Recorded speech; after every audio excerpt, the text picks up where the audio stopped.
Il est temps que les élus de la France Insoumise assument enfin leurs actes, leurs choix et surtout leurs amis.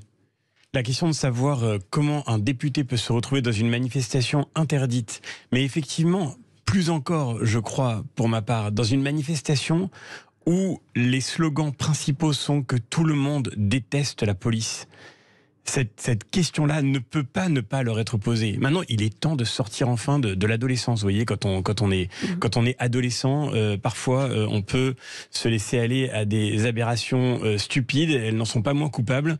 Mais maintenant, nous parlons de députés de la République, de députés qui vont avec des gens qui scandent « tout le monde déteste la police ». Mais qu'est-ce que ça veut dire? D'abord, c'est absurde, parce que la vérité, c'est que les Français, c'est la raison pour laquelle cette gauche-là ne représente pas et ne représentera jamais les Français. Les Français soutiennent la police, ils soutiennent la gendarmerie qui sont aujourd'hui en première ligne face à ce qui menace notre sécurité, mais c'est d'autant plus absurde et totalement inconséquent que ces braves parlementaires sont très heureux de pouvoir compter sur les forces de police qui les protègent tous les jours, qui protègent nos institutions, qui protègent le fonctionnement de notre République, qui protègent notre démocratie. Et j'imagine que rentrer pour vous, dans un discours par conséquent, ils sortent du champ républicain, mais pour l'instant, finalement, François-Xavier Bellamy, avec aucune conséquence, doivent-ils rendre des comptes, peuvent-ils être sanctionnés d'une manière ou d'une autre? Mais d'abord, il faut qu'ils soient sanctionnés. Ils le seront, je n'en doute pas un instant, par les urnes. Parce qu'encore une fois, cette gauche-là, cette gauche ridicule qui s'enferme dans des combats affligeants, est entourée de gens qui, heureusement, sont ultra minoritaires. Ça ne veut pas dire qu'ils ne soient pas pour autant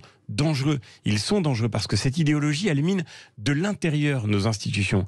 Ils sont dangereux, mais ils sont aujourd'hui, encore une fois, les représentants d'une gauche qui a complètement coupé la réalité de son contact avec les classes populaires.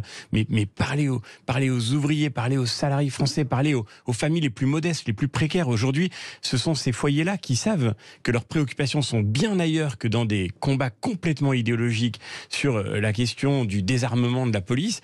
Et surtout, ce sont ces gens-là qui savent qu'ils ont le plus besoin de l'ordre garanti par les forces de l'ordre dans notre pays. Et partout où cet ordre recule, partout où la police est contrainte de reculer, on l'a vu encore tout récemment, eh bien ce sont les plus vulnérables qui en payent le prix.